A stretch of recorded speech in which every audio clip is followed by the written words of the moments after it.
Bonjour chers amis, bienvenue dans la suite des prophéties de Daniel. Aujourd'hui, nous découvrons le chapitre 3, l'épreuve de la fournaise ardente. Petit rappel du chapitre précédent. Le roi avait fait un rêve et Daniel en avait révélé l'interprétation.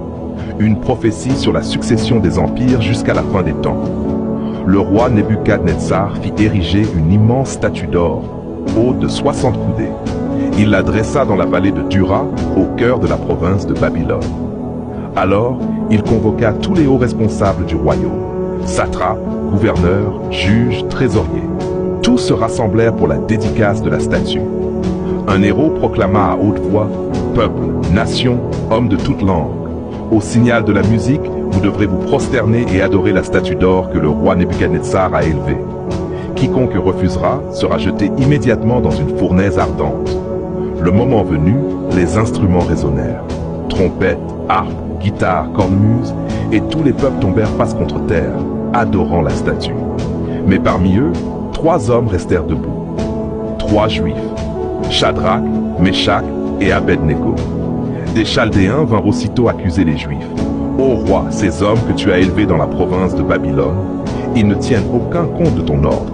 Ils ne servent pas tes dieux et ils n'adorent pas la statue que tu as dressée. » Furieux, Nebuchadnezzar fit comparaître les 3 hommes. Il leur dit, « Est-ce vrai? Refusez-vous d'adorer ma statue? Je vous donne une seconde chance. Mais si vous ne vous prosternez pas, vous serez jetés dans la fournaise. Et quel Dieu pourra vous délivrer de ma main? » Alors, Shadrach, Meshach et Abednego répondirent sans trembler, « Ô roi, inutile de discuter. Notre Dieu peut nous délivrer de la fournaise et de ta main. Mais même s'il ne le faisait pas, sache-le, nous ne servirons pas tes dieux et nous n'adorerons pas ta statue. » Ils ont choisi d'obéir à Dieu plutôt qu'aux hommes.